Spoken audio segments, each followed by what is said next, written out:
Welcome to Titletown, Denver, Colorado. This is the DNVR Broncos Podcast. But of course, in the past decade, we've seen the Denver Broncos win a championship. We've seen the Colorado Avalanche win a championship. And last night, we saw the Denver Nuggets win their first ever championship. Henry, how are the vibes? Well, they're very great, obviously. It also... Maybe a little too great right now? Well, no, they were too great before. Right now, still great vibes. Also, it's 3 o'clock. We'll be done around 4. Get home, be done with that, maybe by 6-ish. Get a big dinner and go to bed. That's what I need, because we were up really late last night. I was up too early because I got stressed out in the morning about the game. I couldn't eat all day because I was freaked out about the game. That happened yesterday. Yeah. And so now I'm trying to recover. It was a lot of fun, but I'm in pain. My joints. You're from all the celebrating? Yeah, because we stood for the game, and standing means you're jumping, and I was sprinting around and high-fiving people, and I started standing there at 4 o'clock, and then we go downtown with the scooters, and we're out there in the streets for a while, and then we had to stand for practice for so long. My knees, they're creaky. Wow. They're when they move them, it's just zzz. And you haven't even hit 21 years old yet, have you? Okay, that's not true. Oh, okay. That's not true. 25? 26. 26. Yeah, I'm a grown-ass man. Look at this old man with his old knees. I know. And look, you decided to wear pants today.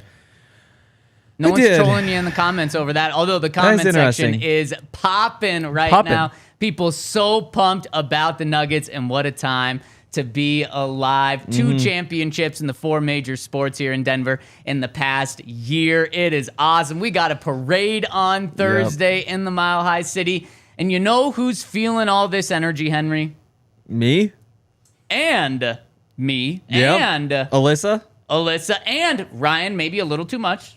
Maybe why he's not here. Yeah, I wonder why Ryan isn't here. He'll tell you it's a meeting. He's always at the... Ooh, I'm going to say something. Oh, juicy. So, and I'm willing to say this because I know there's no chance that Ryan is actually going to listen to this. We're going to clip this and send it to him, so... Well, now I'm scared. You shouldn't have said that. No, we're not going to. Don't okay, worry. there we go. The Then I'll secret say is with us. So, Just at with one us. point, so we have the bathrooms upstairs, which... Great bathrooms in the bar. Yeah. Better bathrooms up there. Of course, though. yeah. So, when you get private bathrooms. Exactly. It's like VIP, so you head up there. I was Where is this going? in My as goodness. I was kind of waiting. Ryan comes out, and he was in the middle of a meeting. In the bathroom. He walked out with his computer and was when he opened the door, he was speaking. Oh, wow. That's taking... You know how some people are it's so gross when you hear people talking on the phone in the bathroom? Yeah. That's taking it to a whole nother level when it's a meeting. I wonder, he probably just was muted, camera off, all that sort of stuff. Clearly and not then, if he was talking. Well, that's the thing, though, is you get up.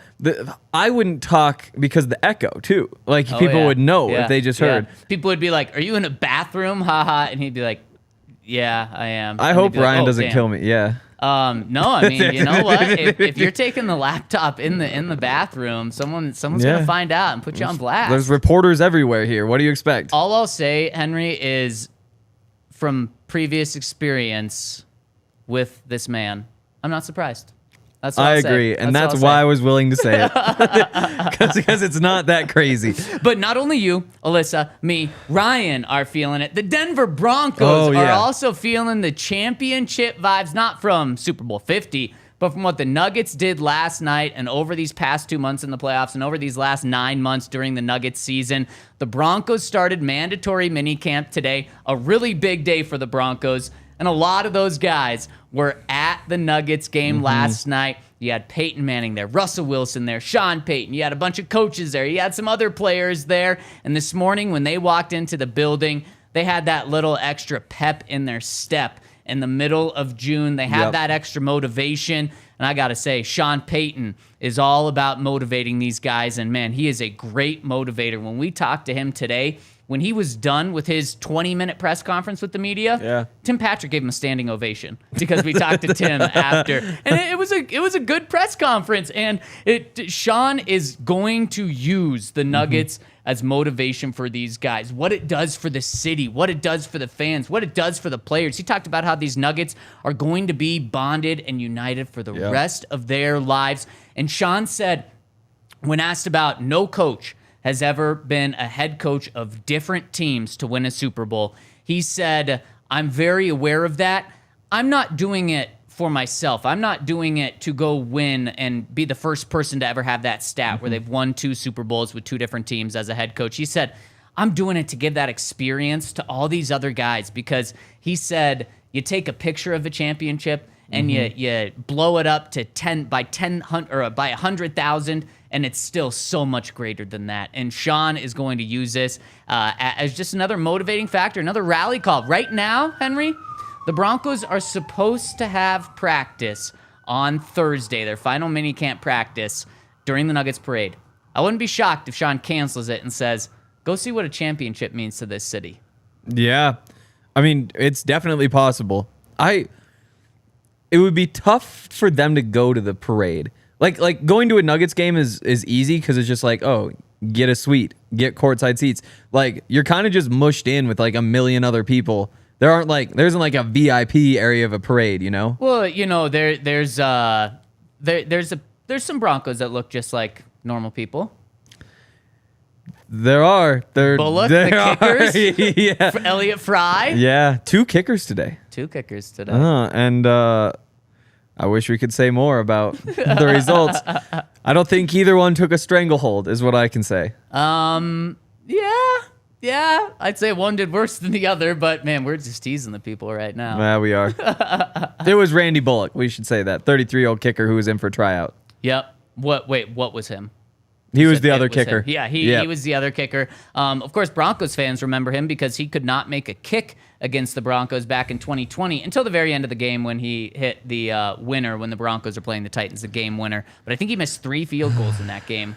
That's now, gross. He's one of the Broncos' options because they decided to save $3.75 million with Brandon McManus. And now, on a side note, number 8 is taken. It's not by Randy Bullock coming in. Yeah. K'Wan Williams wearing number 8. Henry, not a fan? No, it's a bad number for him. Oh. It's just a bad number for him. I mean, the hell, you're a cornerback. I like number 8 on a corner, but he had number 21. That was really good, especially in Denver. That's a great cornerback number. So I still think 8's a good number, but I thought 21 was probably better. Yep, I think 21 is definitely. It doesn't look right on him. It makes him look even smaller. And he's not like a big guy. It does make him look smaller. You're right. Yeah. So keep your eye on that. Number 8 is now K'Wan Williams.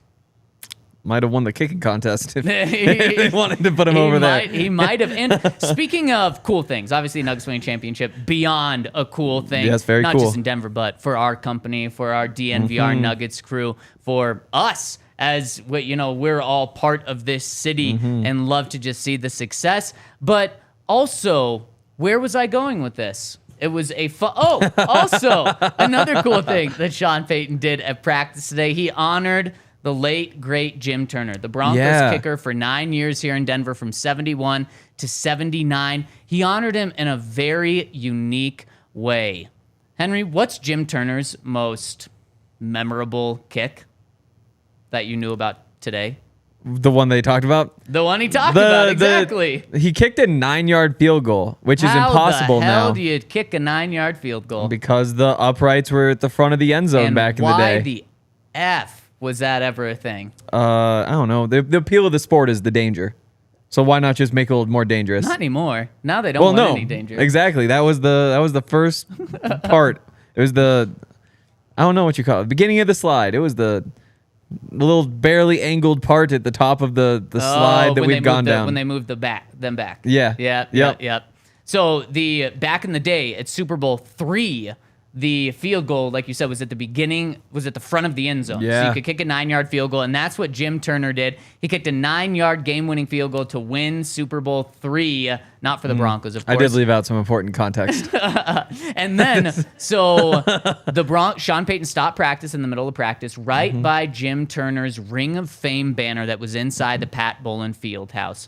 And he talked to these guys about what Jim Turner meant. He had never met Jim Turner, but he said he did some research because he wants the guys to know the history of this game. He wants the guys to know the history of the Denver Broncos, what they're playing for. And Jim Turner kicked the ball straight, like just with his toe. Yep. He didn't, as Sean Payton said, it wasn't a soccer-style kick. He just ran up, kicked it straight with his toe. So near the end of practice, he had both kickers try a 9-yard field goal where they ran and just straight up kicked it. Yep.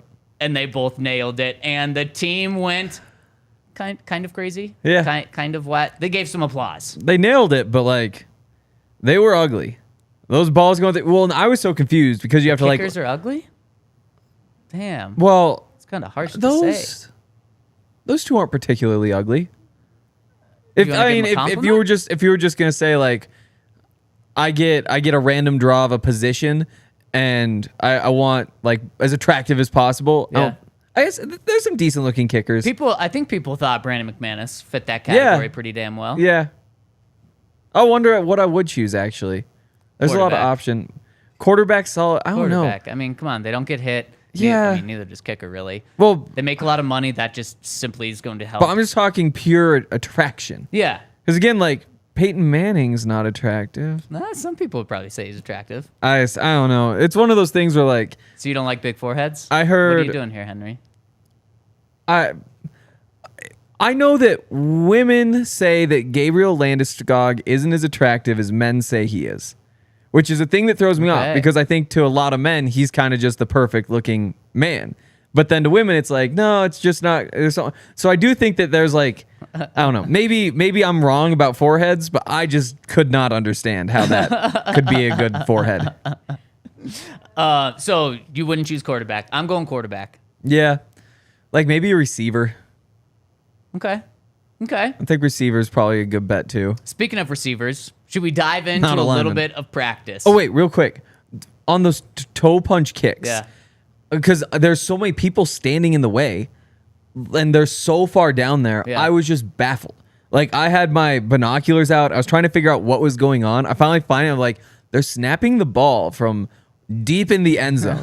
What is happening here? And then you see the ball go up and it's kind of like fluttery and goes like it's not like up into the uprights. Right. It's like he got it across the bar. And then celebrations for what seems to be like a kick in the end zone. And so I was thinking like, are they letting Justin Simmons kick field goals? Like, is that what's going on down there? At one point, like Sean Payton was kind of like walking out, and I was like looking at I was like, was Sean kicking field? No, they were just kicking it with the toes. Damn, I was given a heads up, so I knew exactly what was happening. I should have helped you out. Yeah, no, I was very confused.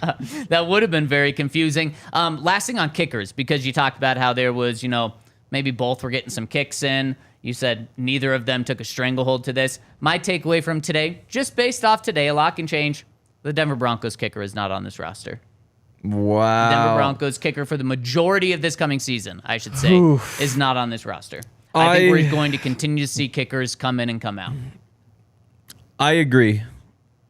I think it's going to be a lot like this, and who knows what exactly was happening. It felt to me like whoever kicked better today had that job, which is just of one mandatory minicamp practice? I mean, how many days can Bullock try out? 3. Oh, he can do all three? Okay, I thought it was only one. So there you go. So yeah, they probably pick one there. But I do think that even in training camp, they're probably bringing in more guys to see what can happen. I think the Broncos kicker for the majority of this coming year is on someone's roster right now. Oh, a trade. Or just a cut. Oh, okay. Yeah. Because, I mean, both of these guys were just available as free agents. And they might have their sights set just a little bit higher. And that's why I agree it's probably not Elliott Fry. Both of them can hit 9-yard field goals, though. With their toes. Wow. Impressive. You know what else was impressive? Was the Denver Broncos offense. Let me say that again. You heard that right. The Denver Broncos offense was impressive today on the very first day of mandatory minicamp when they're still installing things, when they've actually been installing their offense less than pretty much every other team in the NFL because Sean Payton decided to have these guys condition and work out more this offseason than actually get on the field. But now they're on the field, and the offense looked sharp. Russell Wilson looked sharp, and this is part of the pod where Hank whips out his journal from today. He's not whipping it out, thankfully for everyone watching. He's not whipping it out. And they'd be so lucky. Hank can't say much other than the offense looked sharp. Russell Wilson looked sharp. And 2 guys on offense really stood out, Henry. Yep. I think 2 other guys, I should say. Alberto and Brandon Johnson. Those were the two with the big days. I think the numbers for Alberto are probably better from the day than pretty impressive yards per catch average. Exactly, but they're probably better than they should be. I think that maybe the defense deserves more of the credit for one potential thing that could have happened. But there was not credit, blame. Oh, blame. Yeah, either way. But yeah, we can't give out numbers. He was present throughout the day. So it's not like you say like, oh, I think the defense screwed up. No, he did plenty of things, including one thing that was very impressive and that I thought he had no chance of doing. Yep. I completely agree. A couple of deep catches. I think we're allowed to say that. 1 in 7 on 7. 1 in team period. That, I think, is the extent of details we can get into. I think one of them was also the play of the day. Specifically, the 1 in team was the play of the day because it was on team. And I'll tell you what, Sean Payton then backed it up after practice by complimenting him pretty darn impressively. He said that Alberto is getting more consistent. He's a guy that you can work with and do things with, and he was just very complimentary of him. And Henry, to me, Alberto is this piece where if you aren't a stubborn coach, you're willing to say, okay, this guy's probably never going to be a complete tight end, and that's okay. We don't need him to be a complete tight end. Do we want him to become a really good blocker? Yes. But am I cutting him and not using him and punishing him if he's not a complete blocker? No. He is going to use Alberto, and this comes 1 week after Sean Payton complimenting Greg Dulcich like crazy and saying that he's going to be the joker of this offense potentially. There's still a role for Alberto, as there should be, because he is a nightmare or a matchup nightmare potentially. And I still disagree with that. Wow. Like, my opinion did change a lot today. Like that play is a play that I didn't think he was capable of making, and so that is something you have to look at. But to me, like, again, I've said over and over again, like, he can't block, and he's like a below average receiving tight end. So like, but then he made that play. Tight end. He is though. No, like he's no better than Saubert by the numbers last year on a per opportunity. It's just the truth. Like he ran a great 40 back in the day, but outside of running a great 40, But the point is, he made a great play. He had a great day, and there is a path. And what Sean Payton said was, you make that play, and then, that means that next time a similar play comes your way, you have the confidence of knowing, here's how I did it last time, here's how I can do it again. Yep. And then you make that play, and then all of a sudden you're really confident. You really know what you're doing.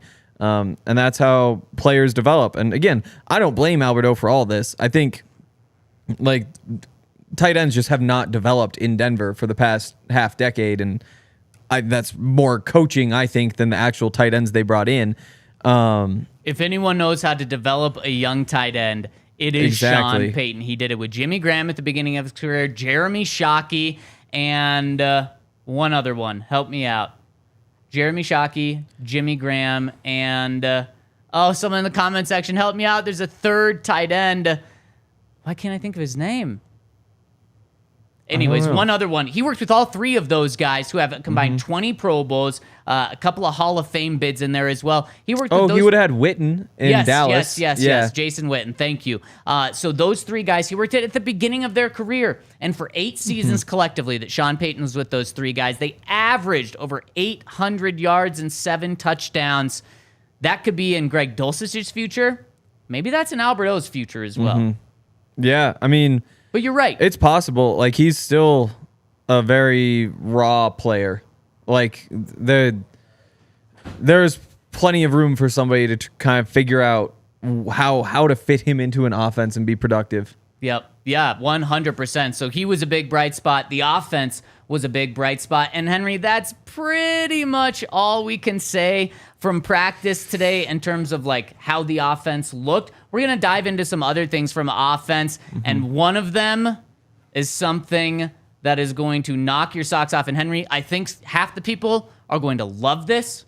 I think half the people are going to hate this. But first, I got to tell you about our friends over at Shady Rays. There was no need for Shady Rays today in Denver, but 350 days a year in Denver. You're going to need your Shady Rays. And why you didn't need it today is because it was cloudy outside, and then also the Broncos were inside. They practice inside the Pat Bowlen Field House, but most of the time you're going to need those Shady Rays when you're in Denver, when you're really anywhere, even when it's overcast, when it's snowy, you need those Shady Rays. So check them out. Use the code DNVR over at Shady Rays to get 50% off 2 or more pairs of Shady Rays. These things are already affordable, and then you get them for 50% off. It's a great deal. They're polarized, so they're going to help protect your eyes as well, and that is an exclusive code for our listeners. So check them out. Go to shadyrays.com. Use that promo code DNVR for 50% off 2 or more pairs of polarized sunglasses. Try it for yourself because they have over 250,000 5-star reviews. That's Shady Rays, the best in eyewear. Yes, and also go over to Foco and get some gear. Don't go to Foco that says number 2. right now. We'll go to Foco. We'll Kind Love. I don't think we've done a Kind Love ad on this podcast So yet. why don't you tell us about it? I want to be informed here, Henry. Kind Love. Why don't we close your laptop and do it? Kind Love. Don't close your laptop. Is excited to be an official partner of DNVR and excited to support another local brand. Let's start this. One of the first dispensaries in Colorado. It was established in 2010. Boom. It's known for cultivating some of the highest quality cannabis in the state. They have authentic genetics, patient growing techniques. One of the highest quality brands in Colorado, and they have a fully integrated seed to sale. So they breed their own genetics, they control the grow process, they control the packaging. It's basically like farm to table, but for marijuana. They actually just launched a game-changing new product that is known as the Turbo Core. Oh. Which we had the Kind Love guys in here. When was that? I think they were here twice. So like game 3 and 4. Yep. And I asked what a Turbo Core is, and it's pretty crazy. And then you tested one out. Basically, the point is you just shove the thing into the joint, and it's 3 to 5 times as potent. It's a 100 milligram stick. It looks exactly like a toothpick. It's full of full spectrum cannabis concentrate that's designed with a pointed tip, so you can just jab it right on in there, whether it's like a joint or a blunt or a cigarette. It's vegan. It's natural. There's no chemicals. There's actually only 3 ingredients. There's like the marijuana, the water, and like basically the same thing that's like wrapping paper. So it's awesome stuff. You should definitely go check it out, especially the Turbo Core, which you cannot find anywhere else. So visit one of their stores in Cherry Creek or North Denver. Mention DNVR, and you'll get a DNVR exclusive discount off of, it's 25% off all Kind Love flower pre-rolls in their Turbo joint line. So visit them at kindlove.com for their full extensive menu and online ordering. Boom. I think you could have done it without the laptop. Code DNVR for 25% off. There you go. I mean, I could next time. It was also on our screen. If you I just can't see open that far. your eyes, I can't Henry. see that far. I didn't bring my binoculars. Apparently, Sean Payton opened his eyes when it comes to Pat Surtain II. Henry, today, Pat Surtain was back there returning punts. That's right. Last year, Dwayne Stukes completely laughed at the idea that Pat Surtain, a great cornerback, would be a punt returner for the Denver Broncos. Today, Sean Payton was coaching him up to potentially be a punt returner, and after practice, Sean Payton talked about it. That's why we can get into this detail about it, is because Sean talked about it, and Sean said that we need someone to step up if our starter goes down. So it sounds like they're not grooming Pat to be the starting punt returner, but potentially an emergency punt returner, a backup punt returner, maybe a big play punt returner if they need something at the very end of a game or something like that. Pat Surtain's done this in high school, and he said if Surtain is going to be if Surtain's going to help us out, then we are going to use him. I think people are going to love this, that want to see a playmaker back there at punt returner. I think people are going to hate this, that don't want to see the Broncos' best player being used on special teams in a position that you got 11 guys flying at you. Yeah, you definitely do. The Broncos never put Champ Bailey at punt returner. The Washington did 25 times which is quite a few. Yeah. In just the first few years of his career. Yeah. And Champ, I guess they targeted him 4 times on offense. It felt like it was more. Yeah. Like it didn't feel like it was a lot, but it felt like there was like a stretch where it was like, oh, there's Champ. Like, yeah. So that was interesting. So I don't mind it. Like he is a playmaker. Like it's obvious why you would want to get the ball in his hands. I'm curious. I mean, what Sean Payton said was they don't know what he could do at punt returner, and that's why you ask questions is to get answers. So the question is, can he punt return? Let's figure it out. Let's put him back there and see what happens. Let's figure it out when we're inside, when punts hit the top of the ceiling and you can't even catch them. Especially Riley Dixon punts. It's crazy in there. Every time he kicks it, just like boom. Yeah. And it just like goes out.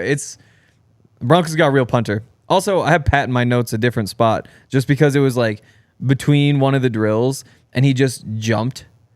Like he just did like this. He just jumped up in the air. It was ridiculous. Yep. It was crazy. Like he was just, he probably could have dunked on like a 12-foot rim. Yeah, I mean, Pat's a prototype size for a corner, really an athlete in general. He's got all the physical tools. He's got the mental tools. And so no wonder he's an elite cornerback. Jerry Jeudy said he's the best cornerback, defensive back, actually, that he's ever seen. It helps him going up against him every practice, every day. But there's no wonder why you'd be curious about him as a punt returner. Like, if he's this perfect athlete on a football field, why would you not put him back there occasionally? And that's where I'm at here. If he can do it, and I think Pat Surtain can probably do anything he wants on a football field, and he's have Sean Payton coaching him up one-on-one how to do this, if you see that he can do it better than anyone on your team, then in certain times when you need a big punt return, I would be willing to put Pat Surtain out there. Have you ever heard of a guy named Deion Sanders? No. Yeah, no one in this company has either. No one in Colorado has. But he was this good defensive back, kind of like Pat Surtain. Pretty good, I'd say. Who also returned punts. Yep. He was a Hall of Famer. If he can do it, why would you not explore the possibility of this? So I like that Sean's trying it on June 13th. Why not just see? And then if it's something that works out and he can do, you know what? If you're too afraid to play football, if you're too afraid to put your players in position to make plays, then why would you not be? Why wouldn't you be too afraid to put Pat Surtain out there at cornerback? Why aren't you just saving him for the fourth corner? You can't play scared. Now, you also don't play recklessly. I don't think you put him back there as a kick returner all the time, as a punt returner all the time. But if you think that he can do it extremely well and be that big play guy, then I really like it. Yeah, it just depends on how good they think he can be. Right. You know, and if he's average, I don't want him back there because then the risk reward isn't worth it. And if they think, we think if we put him back there all season, we'll get 2 or 3 touchdowns out of him, then put him back there every single time because he's the best returner in the game. That's unlikely though. And it's just so tough to figure out what you have without putting him back there in a real game. That's the thing though, is I don't know if you can learn much without a game. I think you can, what type of athlete Pat Surtain is. So I think it's more so of, can he be in the right space with catching balls? Can he catch the balls? Does he understand the field? Can he make the calls? Then the stuff after the catch, probably what he is. Okay. Yeah, I guess that's fair. Because how many interceptions does he have? Does he have 2? What did he have? He had 2 last year. No, did he have 3 last year? Maybe he did. It doesn't... 2 or 3, and then how many did he have as a rookie? He certainly did not have a lot. No. Loading. Great podcasting here. Loaded. He had 1 forced fumble last year. 2 interceptions. He had 4 as a rookie, so he's at 6. He has a lot more than I thought. There you go. Turned one of them into a touchdown, of course. So there you go. You have seen it. I was wondering if we'd actually seen all that much of him with the ball in his hands. Returned for 70 yards, too. Pretty good. Yeah. And that's probably something Sean saw on tape and said, let's just see if we can get it. So I like it in a limited role. What do you like? What do you like it? I just don't. I don't know. I'd have to go back and look at him with the ball in his hands. Like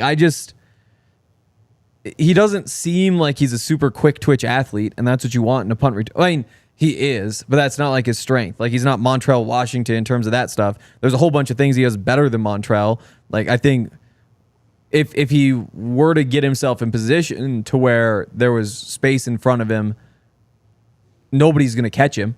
Like, he can take advantage of that space. It's just whether he can shake by the first 2, 3, 4 guys. I don't like it. I wouldn't do it off the top of my head, but I might go back and watch and change my mind. The Broncos had Aqib Talib as kind of their big play punt returner. I don't actually know if they went to him, but they had that. He returned 1 punt for 1 yard. Aqib Talib. Yeah. So they had him practice in that kind of role. We've seen Emmanuel Sanders do it. There are some great players that do this, maybe not full time, and that's why I think, Pat, it would be more so that part time role. So that's something we're going to keep our eyes on.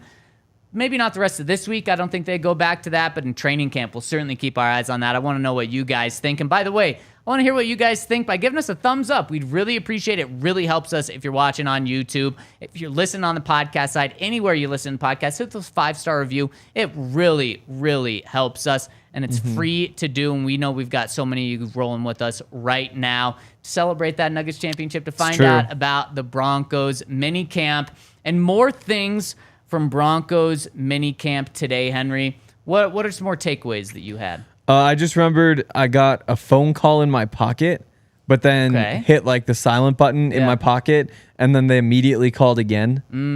And I forgot about that until right now. So I'm kind of curious who those phone calls. No idea. I forgot to check. Geez, well, I hope it's okay. Let's see. Other takeaways. Here's just names because I can't say what they actually did. Chris Allen made a play.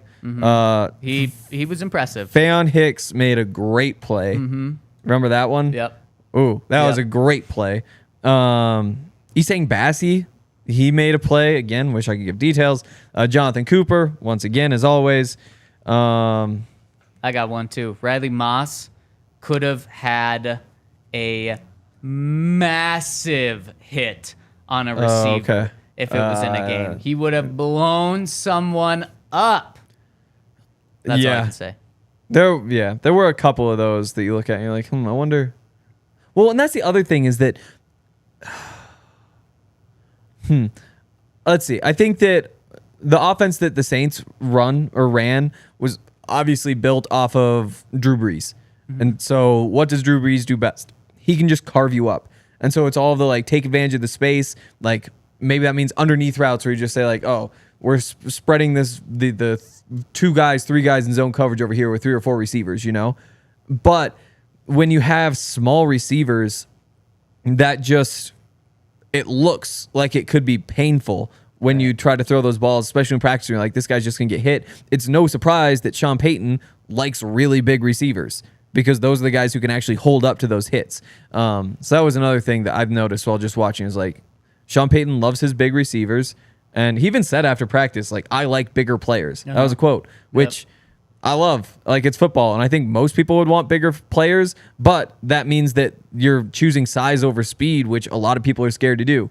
Not Sean Payton. He can take size over speed. Interesting with his first pick in the draft that they went after a small receiver then. It is. He's also said that he likes skill position players at their college weight. Yeah. It's true. So don't gain any weight, even though we want you to be bigger because we like bigger players, but we don't want you to gain any weight. And really quick, before we go on, Cade Lewis said the Broncos did that with Demaryius Thomas in terms of returning punts. That didn't end well, and RIP. Demaryius Thomas returned a kick and broke his hand. Those two things are different. I think returning kicks is a lot more dangerous than returning punts. So, yes, Demaryius got, I believe, a hand injury from that. It is different, and I do think it's a little less dangerous when you're doing a punt because you can avoid bigger hits more, I think. Another big takeaway from today, Henry. Do you want to go to the bad news first? Good. The good news? Yeah. Frank Clark, officially a Denver Bronco. Yes. It took 5 days to get the deal officially done, but the Broncos met with Frank Clark this morning, and he signed his deal today. Frank Clark is a Denver Bronco. He's going to be an outside linebacker, despite being a defensive end in the past, but with a 3-4, it makes sense. He's 260 pounds. He's going to be that outside linebacker. Pretty much Sean Payton said, you cannot have enough pass rushers. That's something that Frank Clark brings. So Frank Clark is a Bronco. He was not at practice today, but it seems like it's going to be an excused practice for the rest of the week because, as Sean said, he has a ring ceremony with the Chiefs coming up. And as Sean said, that's going to be a little awkward. It is. Also, I don't think I got that email. Maybe they didn't email it out. Typically, the email takes a bit longer to send. Oh, and they did. There we go. Comes out. They waived Nick Williams. That's what we figured because he wasn't at practice. Yep. Waived Nick Williams. Frank Clark, don't expect to see him in a Broncos jersey until training camp, but all is good there. Despite this being mandatory minicamp, it does seem like he is going to be excused for the next couple of days. But that's going to be huge because the bad news, we knew about Baron Browning's knee surgery that he had to heal a partially torn meniscus last week. He is going to start the season on the PUP. Henry, the more we find out about Baron Browning's injury, the worse it gets. This is something where I'm just saying a knee injury to a bendy pass rusher, do not rush him back. Do not rush him back. And being on the PUP means you're out to start the beginning of the season, and I'm just not counting on him at all, and that's just why. And I asked Sean Payton, did that have played a role in you signing Frank Clark? And he said yes. So I expect Frank Clark to be Baron Browning's role, which is essentially being that starter opposite Randy Gregory. Yeah. I wonder how much of that goes to Jonathan Cooper, just because he fits. He gives you so much more flexibility on the edge. I think when they go 3-4, it's gonna be a lot of Jonathan Cooper. Okay, I don't think so. Huh. We also found out some contract deals from Frank Clark. He gets $5.5 million base salary guaranteed. He gets $500,000 if he plays in 60% of the snaps and one of the following two things happen. He gets 6 sacks or the Broncos get 6 wins. I think he's going to play 60% of snaps, and I think the Broncos are going to at least get 6 wins, so I think he's going to get that. Do you think he plays 60%? Definitely. I mean, that's... Oh, you do, even with Jonathan easily. Cooper. Okay. Well, because he'll take every nickel snap, every dime snap. Okay. And that's I guess you'll have to rotate out occasionally, but he probably gets to... I wouldn't be surprised if he plays 50% of like the season snaps just in those sub packages, and then maybe even 55%, and then that last like 10%, he's probably around 65-70, that comes from like the 3-4. Sure. Or like other heavy, not even the 3-4 even, but like if you want to go with like a super heavy package, like the goal line sort of stuff, there's some of that in there too. I think that he's definitely going to hit both of those numbers. So he's going to make at least $6 million, and then he gets $500,000 if he hits 8 sacks, 10 sacks, 12 sacks. So we'll break that down in the future, just how big of a role he can have if he can get all the way up to $7.5 million, which would be huge for the Broncos. But that's the good news. And the bad news from the Broncos inside linebacker position. We have some people in the comments section wanting to know what the coordinators had to say today.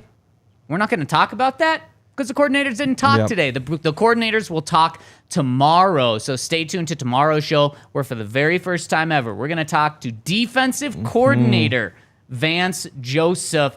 We haven't talked to him since he came back to Denver. We're going to talk to Joe Lombardi, the offensive coordinator. We're going to talk to the special teams coordinator as well. So stay tuned for that show. Henry, what are some other final notes we need to know from today? We hit most of the big stuff that we're allowed to say. Sean Payton with some interesting stuff with culture.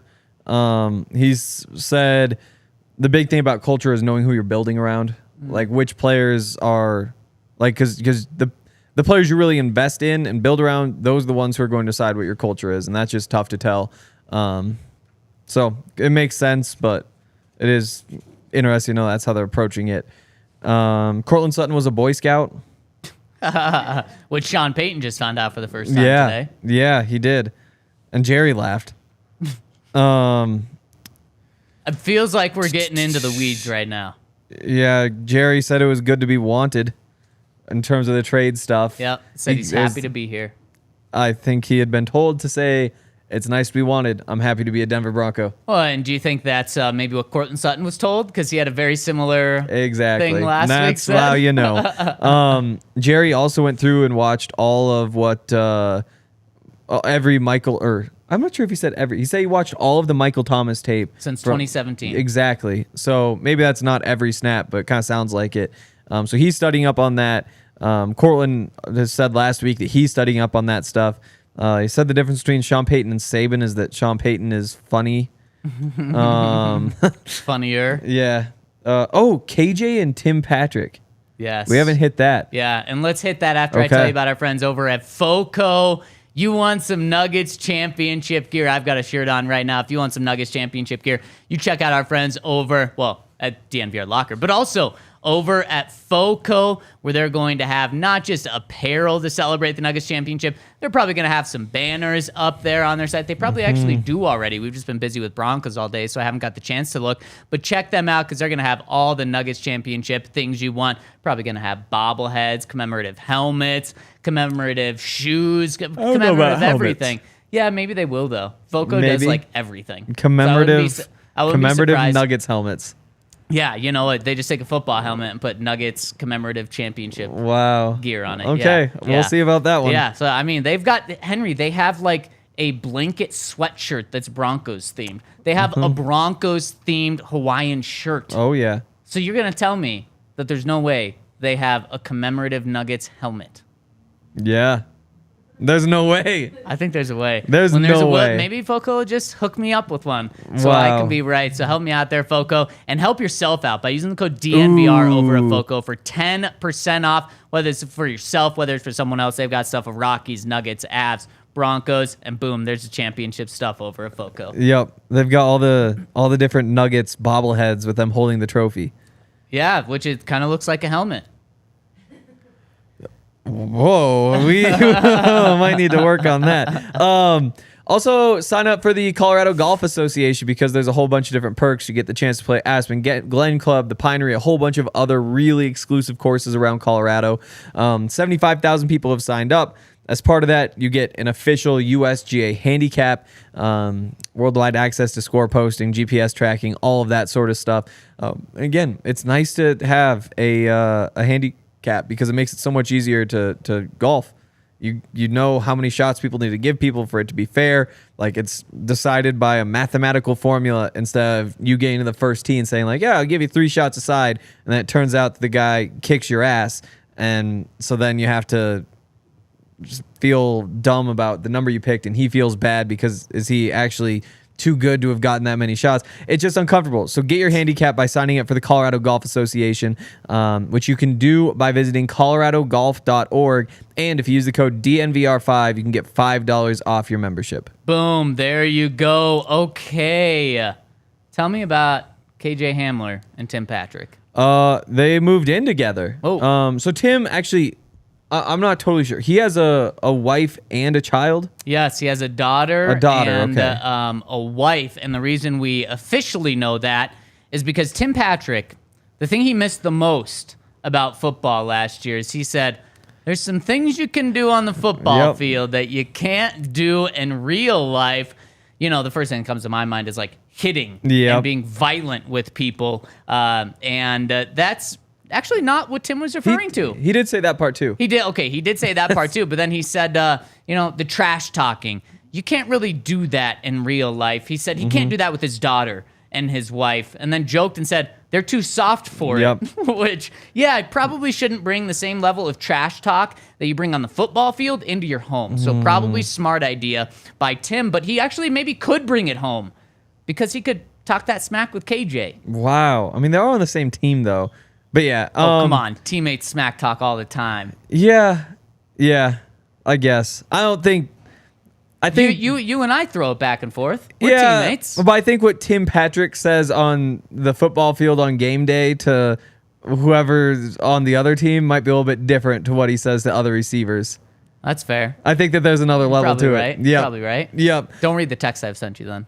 Wow. It might be on that similar level. Wow. So Tim invited KJ to move in with him and his family. There was actually a question about whether he gets a bedroom or the basement, and Tim said the basement isn't that bad. It's more like a man cave, so he gets the basement. He's in the basement. And the reason was that Tim thought that it'd be good for KJ's to have a whole bunch more structure and routine, and I think that makes a lot of sense. I don't know, just having people around for KJ makes sense. Like, it would be tough to just live all alone, you know? And like, if KJ's had like his own apartment before, that'd be like a tough environment, especially when you're spending so much time just like rehabbing and everything is sad and things are going badly. Being around some people is probably a good thing. Being able to work out together, eat together, really lock in on all that stuff. Sounds like great stuff for KJ. And let's just take a big step back. Because not only is KJ now going through another physical injury, but the last time KJ went through a big physical injury was about 18 months ago when he talked about just how tough it was for him mentally, being alone, being in those dark spots after having the ACL and the hip injury plus his grandmother dying. He talked about, just how tough it was to, keep going day in and day out. So this is just such a huge thing for Tim. Not only a great thing to do as a teammate, not only a great thing to do as a friend, but a great thing to do as a person. To say, I need to make sure that I'm there for KJ, not just a football player, but the person. This is just such an excellent example of the type of person Tim is. Yeah, definitely. So that was good stuff there. He also talked about his recovery. He says the big thing right now is getting used to seeing the whole field, which is interesting. Yeah. Even made a reference to Madden. Did make a reference to Madden. It was a throwback reference too. That was like Madden, like 2009 or really something was. like that. When I had like the vision cone. Maybe he can't afford the new Madden. I know the Broncos quarterback had like a really skinny vision cone when that happened. Yeah. But I can't remember who it was. But it was so frustrating at the time. But I mean, it must have been, I would guess, Cutler. If not Cutler, because it was before Tebow. That would make sense for Cutler. Yeah. It probably went all the way down the field because he could throw it 80 yards. Yeah. So that's what he says. That it's like that little vision cone where it's like he's stuck just looking straight ahead at the cornerback, trying to figure out where he can get space and doesn't quite see how everything's opening up everywhere. So just, I don't know.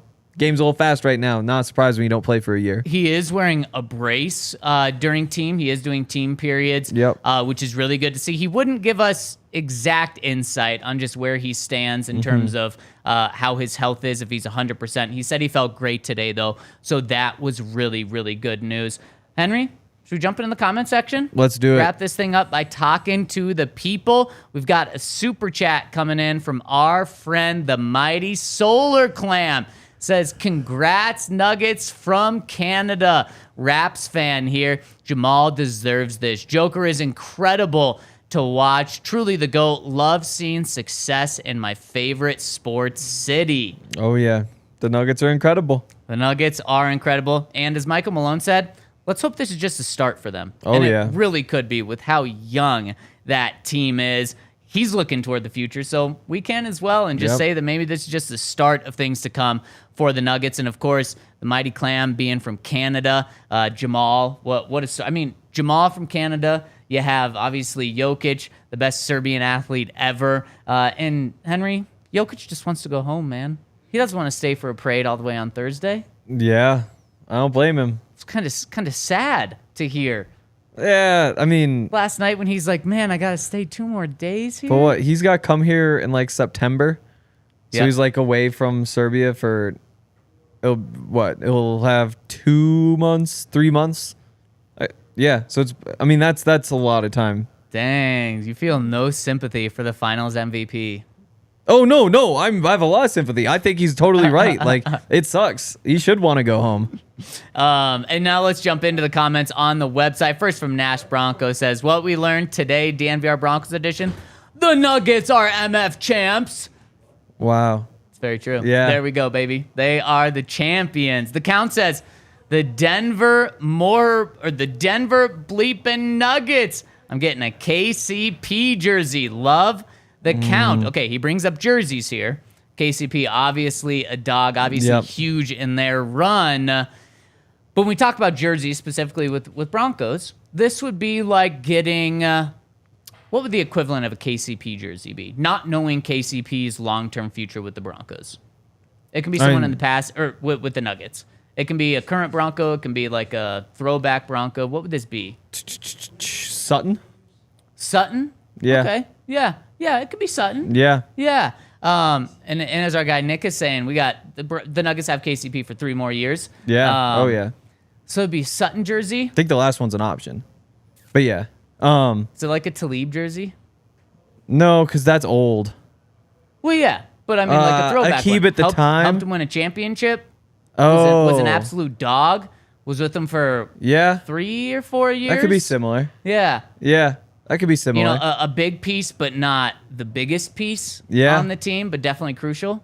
He's one of the big pieces. Yeah. That's a good one. Yeah, I like that. Uh-huh. Both kind of have a similar vibe that they bring to the squad, Oh, too. no. What? KCP isn't dark. KCP is just like, he's kind of nice. Like Akib takes things to different places. Don't you think KCP, though, brings that dog vibe to the team? He's not going to snatch somebody's chain. Well, I don't know. I don't think anyone's snatching chains outside of the Nuggets, where they were handing out chains last night. Oh, yeah? What did you think of Paton wearing the chain?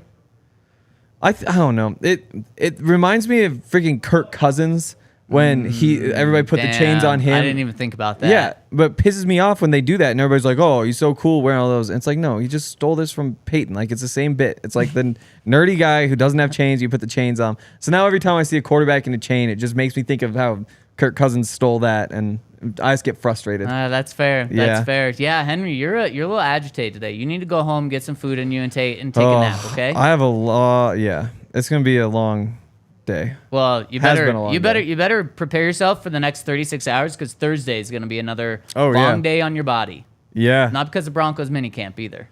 No, not because of that. Yeah, I mean, good news is that'll be over like 1 or 2. Broncos minicamp? Oh, No, the parade, yeah. And then you sleep until Exactly. our podcast the next day at 10 a.m.? Exactly. Really quick, programming note. Obviously, today we went at 3 p.m. Tomorrow, probably going right around 3 p.m. as well. As soon as Henry and I can get back from Broncos, we're going to be talking to the coordinators tomorrow. So we'll bring you everything you need to know from talking to Vance Joseph, the rest of the coordinators, the assistant coaches, and what we learned from practice that day. Thursday, it's parade day. No pod on Thursday, so go out, enjoy the parade. If you see us out and about, definitely say hi. And then Friday, we'll be back at 10 a.m. So just so you know the schedule for the rest of the week.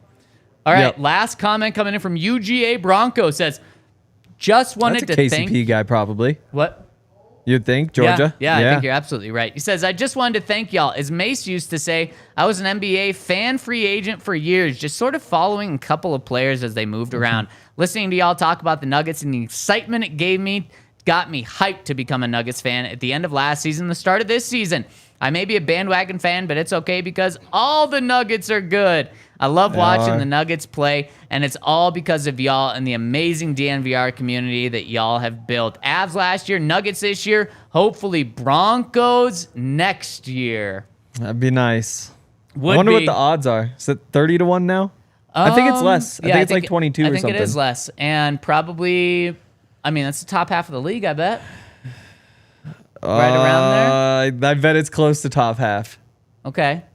It's got to be top half. Yeah, I think just so. because they have the excitement and the buzz. Sean Payton is exactly. He's a championship head coach. No one's ever done it, but he. I'm starting to quickly see how much coaching can matter. We saw it in 2015 with Gary Kubiak and just that's the best coaching job I've ever seen any coach in any profession do, what Gary Kubiak was able to do for that 2015 Super Bowl team. And then we've seen what bad coaching has looked like here the past many years, far too many years. Sean Payton, I'm already seeing just how much coaching can matter. And I'm getting excited about this team, Henry. I'm getting excited about what they can be this year and then moving forward under Sean. They're 40 to 1. So they're tied for 16th and 17th. So you couldn't get more in the middle. Yep, exactly. Tied with the Browns. Okay, there we go. And it's getting, I think the odds are going down, which means people are believing in them a little bit more. Could be. I might throw $10 on it. Why not? Turn it to 400. Dang, there you go. We are going to be back with you tomorrow, breaking down everything you need to know about Broncos mandatory minicamp day 2. Thank you so much for rolling with us today. We will see you tomorrow on the DNVR Broncos podcast.